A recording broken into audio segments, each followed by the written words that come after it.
serve all people. I absolutely love this. Great example by Marshawn Lynch, who currently resides in Hawaii. I did not know that. A little bonus tidbit there. Hey, college basketball in full swing. Guess what we're going to be seeing a lot of? Polo shirts. Yep, inspired by the Orlando bubble. Seth Davis said college coaches, including the immaculately dressed Jay Wright, are ditching their suits. Can I just tell you? No, Jenna, no. This is the absolute worst decision in college basketball history. Everyone wants to chase comfort. Comfort is a rabbit you can never catch. If you're like, well, you polo look like shirts a polo guy. are more comfortable than suits. But no, I'll never wear a polo shirt. And the fact that you're going to try to like encourage a player while wearing a polo shirt, you try to tell me to get back on defense. You know what? Put a tie on. We're not on the golf. Wilds, you look like you are a polo guy. And he's right. No, he's not a polo guy. 100%. Polo is the lowest form of shirt. Wilds is correct. Polo is the lowest form of shirt, should only be worn while golfing. Nick says sweat Power is the rankings highest of shirts, form. polos are last. Nick says sweat Polos first. are last. Wow. No. I got half-cut tank It's tops. the worst shirt. It's last. It's the worst shirt. All right, listen. So Ken Tremendous on Twitter, he's the guy that created The Office. His real name's Michael Schur. He came out with the worst tweet ever. It's a long thread about how terrible and overrated Thanksgiving food is. My good friend Bomani Jones replied, and I think he nailed it, and I want to reiterate the point. We are learning via social media how many people, not that they don't like Thanksgiving, how many people's mothers were terrible cooks, or fathers in certain households. Exactly. The idea that Thanksgiving food is bad is not an available take. You just haven't opened up your mind to the fact your family can't cook. That's the take. So Ken Tremendous, friend of mine, friend of the show, he does a 19-tweet thread thinking he's exposing Thanksgiving when he's really exposing his own relatives' lack of culinary skills. Bad job by him, and honestly, I pity him somewhat, Jenna. I do. Are you calling out your friend on national TV? I am. On this Thanksgiving, gentlemen, I want to spend my time giving thanks to football for saving my Sundays, giving thanks to my wife and 2 kids without whom I'd be lost, giving thanks to my First Things First team, bright lights in my life, and to my colleague and my friend Nick Wright, who we've gone back now 5 years. I know we battle sometimes. I adore you, buddy. And on this day, I give thanks to the fact that no matter how much you think you love Andy Reid and the Chiefs, Andy's true allegiance rests with me and has rested with me for the past 15 years.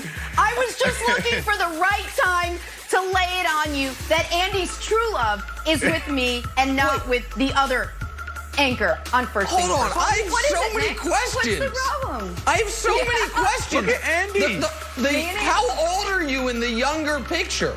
I mean, you're very young. It doesn't matter. Still an adult. That is that. Well, are you no, you're not an adult. In the first picture, that is not adult Jenna Wolf. I was a sportscaster in the 4th largest market in the United States when this picture was taken. No, really?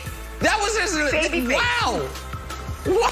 Listen, I'm 35 right now. It wasn't that long ago. I thought that was high school. Anyway. That's amazing. Wow. I give thanks to all of you as well. All right, let's get back to some real football now. Not that fake football where I look like I'm 8 years old. We're in Tampa Bay for the much anticipated matchup this weekend, Bucs and Chiefs. Tom Brady's season has been up and down with the Bucs sitting at 7-4, while Patrick Mahomes' season has been up and up with the Chiefs cruising along at 9-1. So come Sunday, it will be the current GOAT versus perhaps the future GOAT. Tyrek Hill was asked about Brady. Take a listen. You know what? I'm just so surprised, you know, for a guy his age, you know, just watching him play over the years, you know, how great he is. You know, I've always been a fan of Tom. Like I'm always call him the GOAT. I mean, even though I play with Pat, he's the GOAT too. But Tom, he's obviously the GOAT of our sport, you know. But yeah, so yeah, I'm just so glad to be able to play against Tom. Hopefully, I can get a jersey swap. How about that concept? 2 GOATs. Jenna, Maybe the NBA should take notice. What? Yeah? Just real quick. I know you were so nice saying thank you. Can I just get this off my chest? GOAT is not plural. There's either one or there's not. Thank you. The whole concept of GOAT falls apart when you say, well, he's the GOAT, and I play with Pat, he's the GOAT too. It's not greatest of all time. It's just greatest. Wow. It's a singular thing. Can we just stop with this? He's Which the GOAT. is why it's Mahomes. There's some Jordan's a GOAT. No, See, there you go. Way to start. All that does is open the box. Great way to start. And now we have future conversations. All right. Well, then, Brandon, let me ask you. Let's put the GOATs, the greatest aside for 1 second and say, can Tom Brady send a message this weekend with a win over Patrick Mahomes and the Chiefs? Absolutely. I mean, every Sunday is an opportunity to send a message. And when you look at it, who is he going to send a message to? Themselves. Like, you got to figure out who you are. The Kansas City Chiefs know who they are. The Tampa Bay Bucs, Tom Brady, who are you? This record is not bad. 7-4. A lot of teams would give anything to be 7-4 at this point in the season. But Tampa Bay didn't go get Tom Brady. Tom Brady didn't go to Tampa Bay just to win against the bad teams. They brought him in to come win a Super Bowl. So when you look at these matchups against contenders, the champs, you have to show who you are. Now, one game, is it enough? No. Now, we need to see people stacking wins in November and December.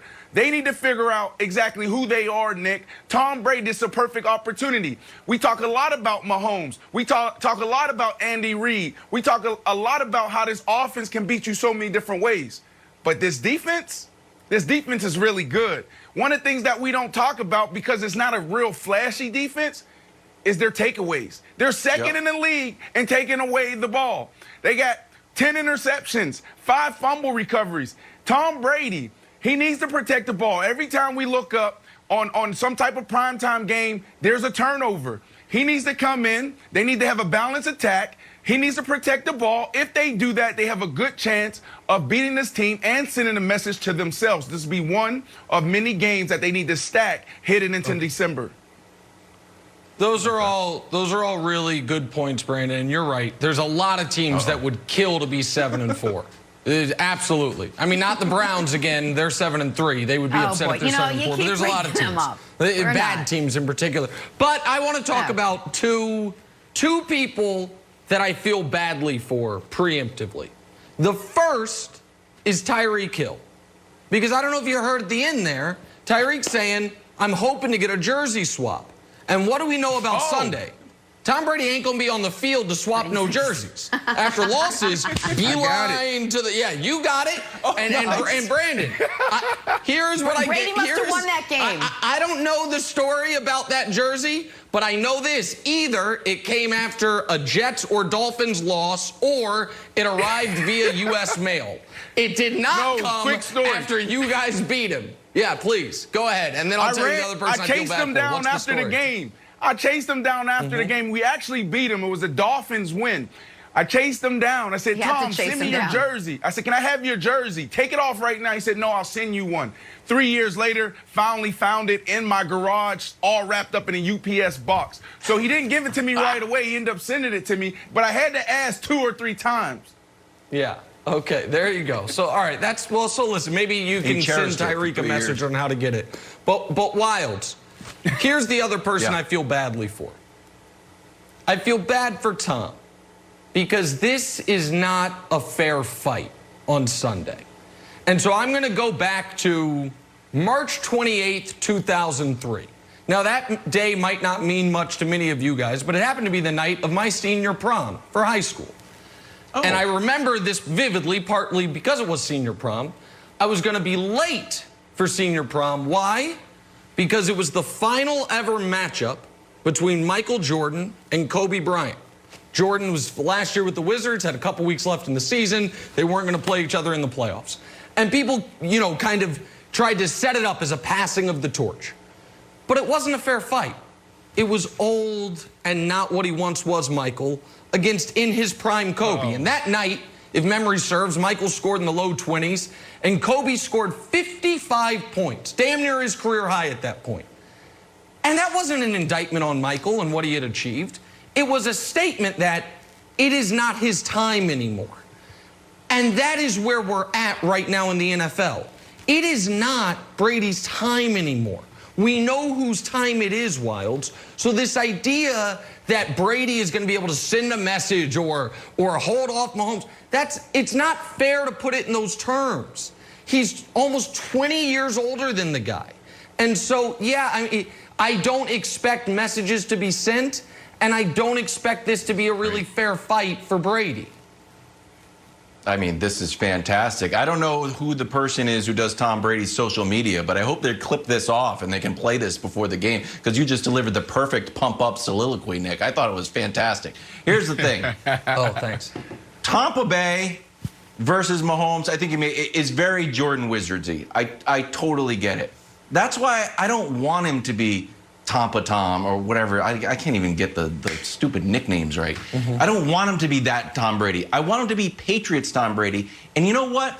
Bruce Arians should want him to be Patriots Tom Brady. And Brandon, you talked about it yesterday. Do not start slinging the ball